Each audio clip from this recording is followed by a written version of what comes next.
Okay, it is my great pleasure to be here and to give a keynote speech. And it's also very exciting for me to virtually meet so many great young people.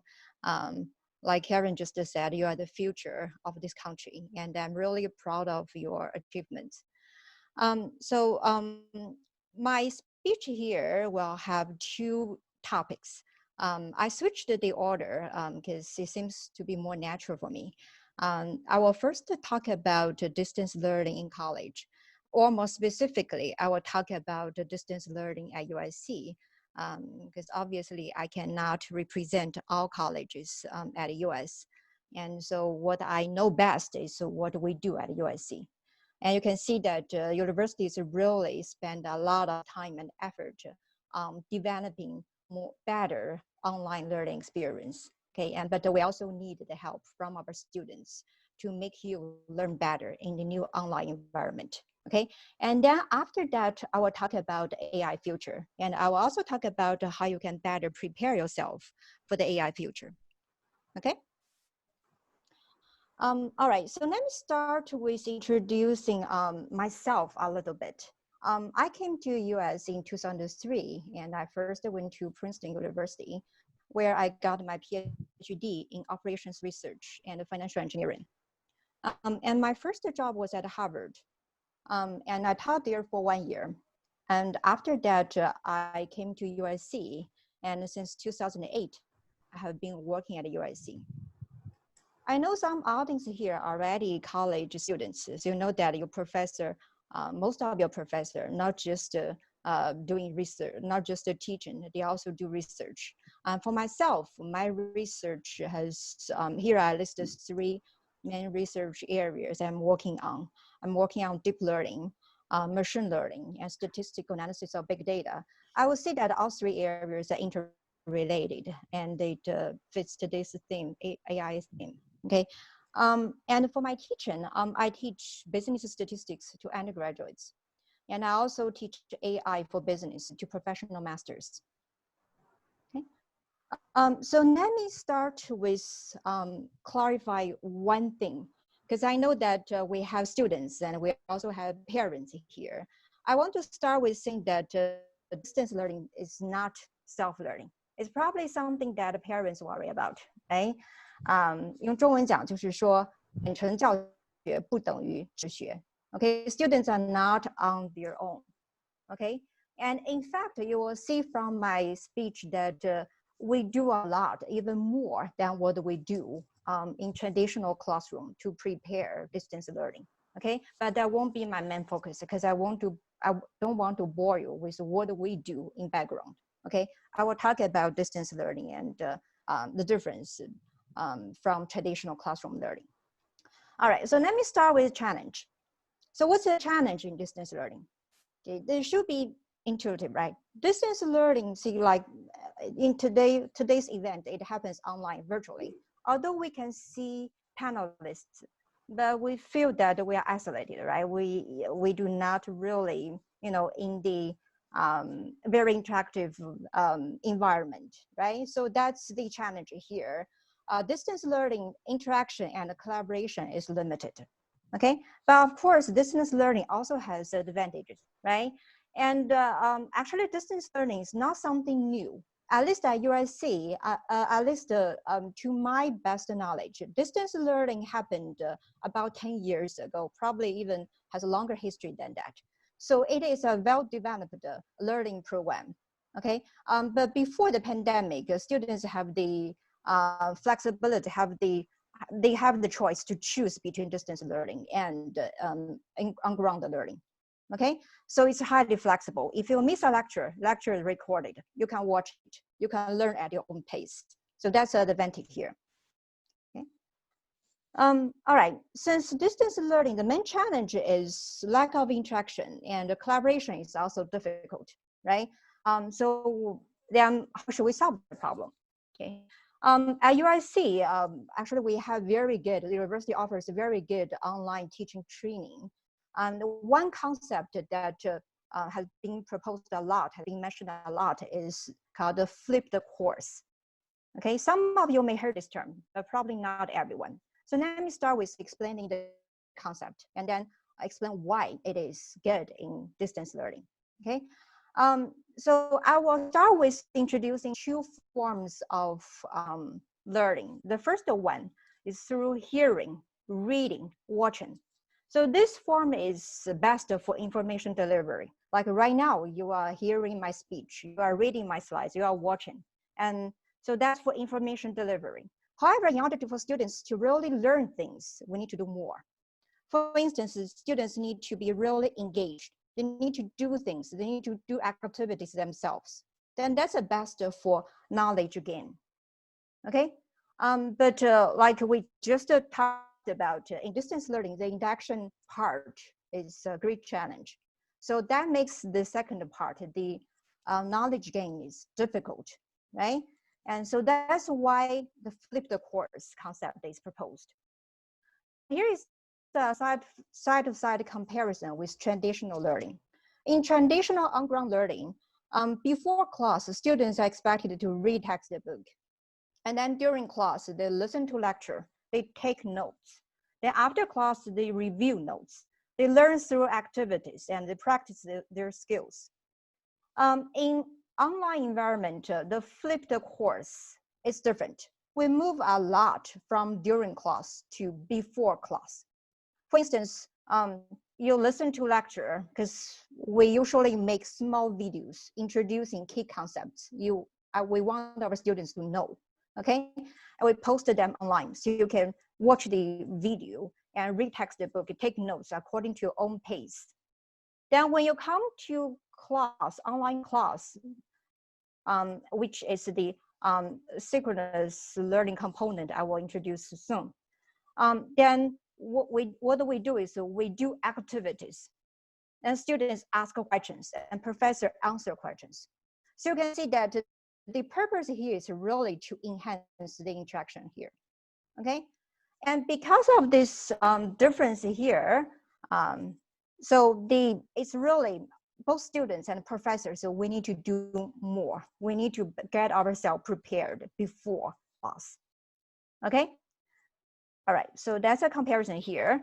And so in my previous table, synchronous learning means that the online component where everyone, students and professor get together and you truly interact with each other. You ask questions and professor answer questions and facilitate discussion.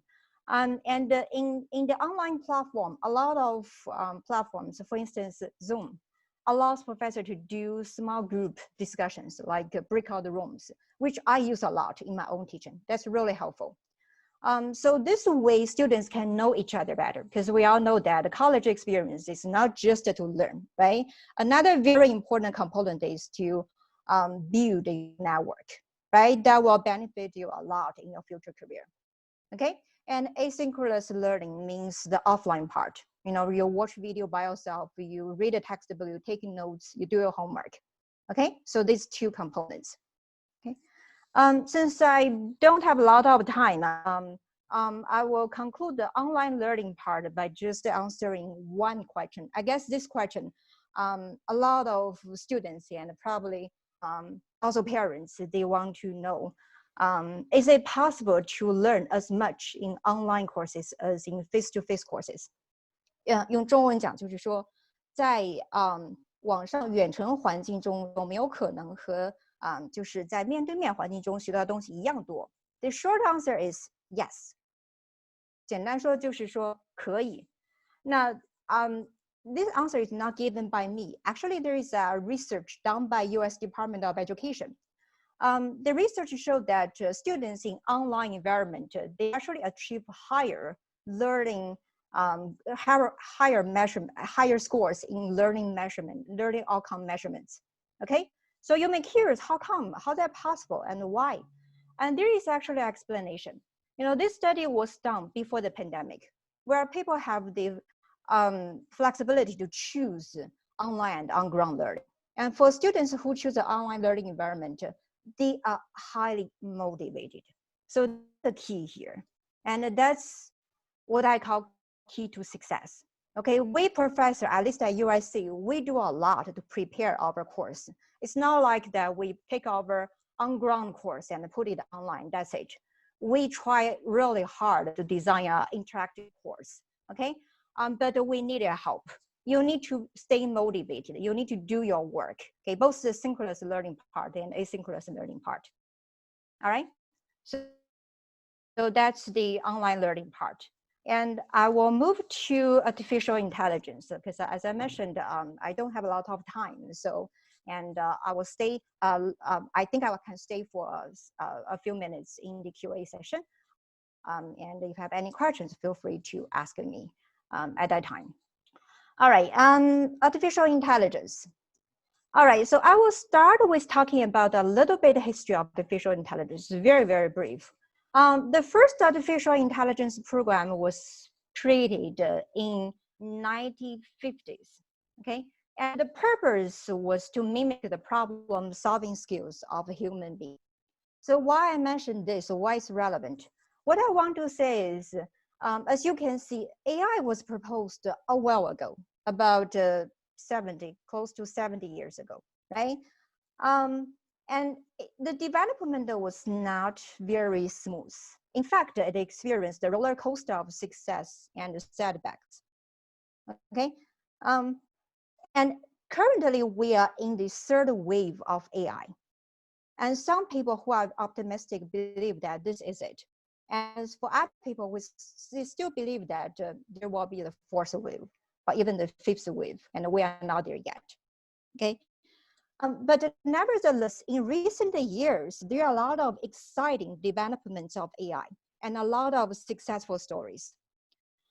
Since I know that most audience here are either originally from China or related to Chinese culture, so let me use the board game Go as an example. 中文讲就是围棋. Okay, Go is an ancient Chinese game. It has a long history. About 2,500 years history. It has very simple rules, but it has a lot of possible moves. And because of that, it's complicated, right? If something has a lot of possibilities, then what is the best move becomes very difficult, right? And historically, machine was not able to beat human player.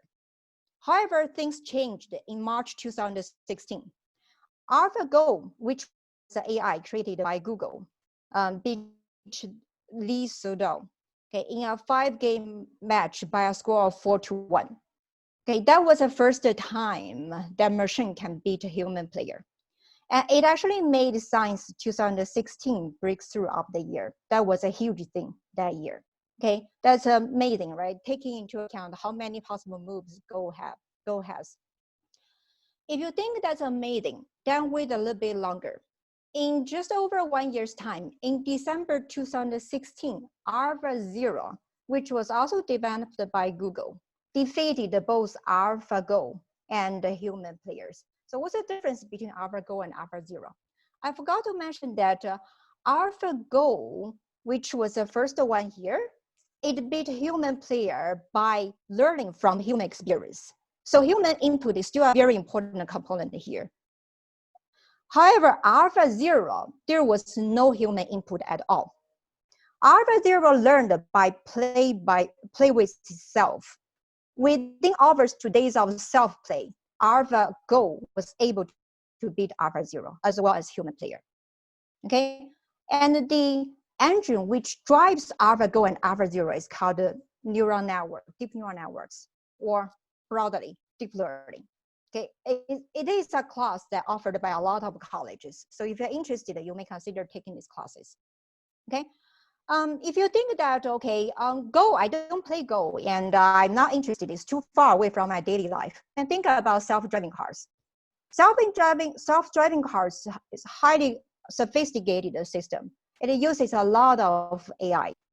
And in particular, it processes a vast amount of images and videos, okay, at a very, very high level and using simple language.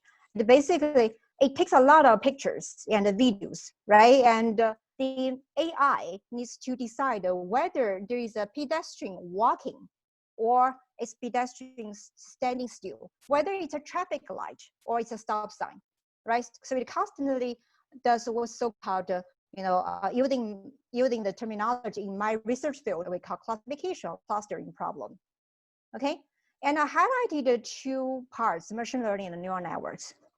I actually, my research and my teaching about related to these 2 parts. Again, it's because I want to tell you that in college, you will learn these building blocks for the complicated system.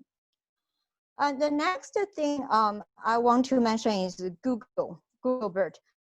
Can I check the time? How much time do I have?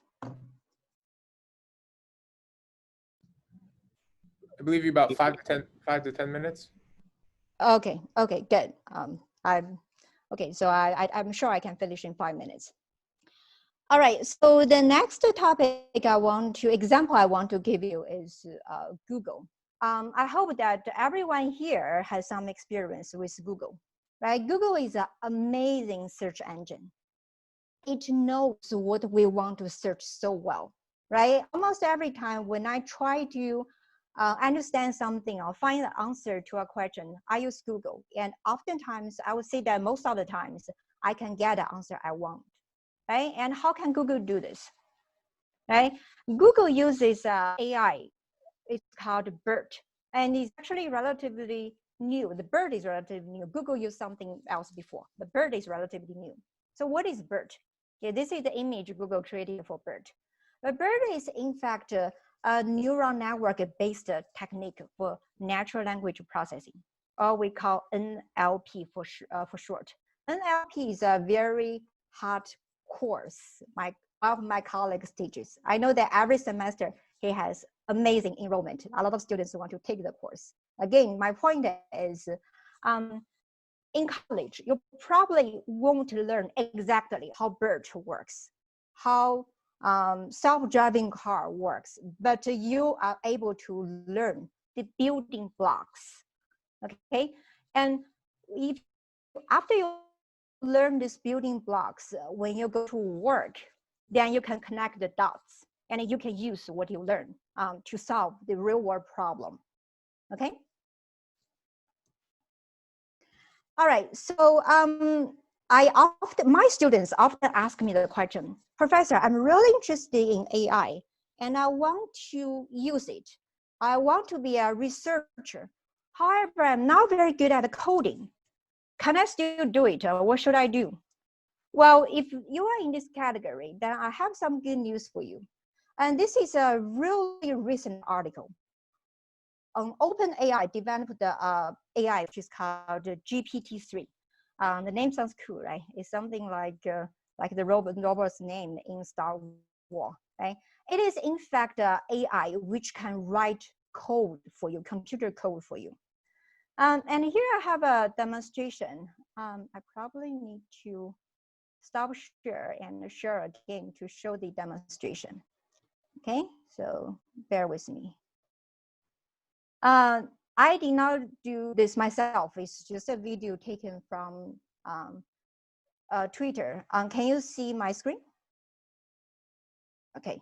So as you can see that, suppose you want to build, by the way, this is GPT-3, the platform. It's a closed platform. Only a few people have access to it, but people post demonstrations online. Suppose you want to develop an app, but you are not very good at coding. You can just describe what you want using English. As you can see, this person is describing this. And then GPT-3 designs the app for you here. And not just this, GPT-3 outputs the computer code for writing the app. Okay, it is really amazing. And when the news came out, people are so excited about this. It will be revolutionary to a lot of professions. Okay, so as you can see that even if you are not good at coding, it's still possible that you can use it and you can design a highly sophisticated system yourself. Okay. All right, so let me stop sharing this screen and go back to my presentation.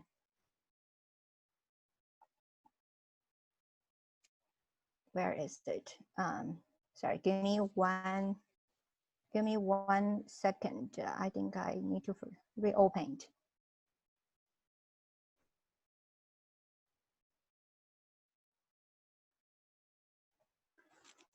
All right. Okay. So I give you some examples because after all, it's just a 20 minutes of speech. I cannot really give you a tutorial of AI. So I hope that these examples give you some idea on how AI is used in business and in our daily life. Okay. And back to what I mentioned before, if you are in a college or if you are going to a college, what can you do to better prepare yourself? Okay. And some courses you may consider take if you are really interested in this. Machine learning and statistics. They are the core. They are the driving force of AI. Okay. And if you want to be a good AI researcher, or not even researcher, probably a good AI user, but you probably are interested in business, like how to use AI in business, then you need to know domain knowledge as well. Okay, the domain knowledge can help you better design a system that fits your purpose better. Okay, and last but not least, I give this advice to all my students. You need to always think critically. I talked about exciting developments and the successful stories about AI. What I did not talk about is there are also failures. Okay, and some of you may know that Amazon tried to design an AI recruiting system, and they spent over 5 years on that, but they gave up. That system was a failure. Okay, and there is a very interesting article about it, but I don't have time to talk about that. But anyway, my point is think critically. So when you see other people's result, product, outcome, you know whether it makes sense or not. If not, how can you improve it, correct it? Okay. All right, so that's my speech, and thank you very much for your attention.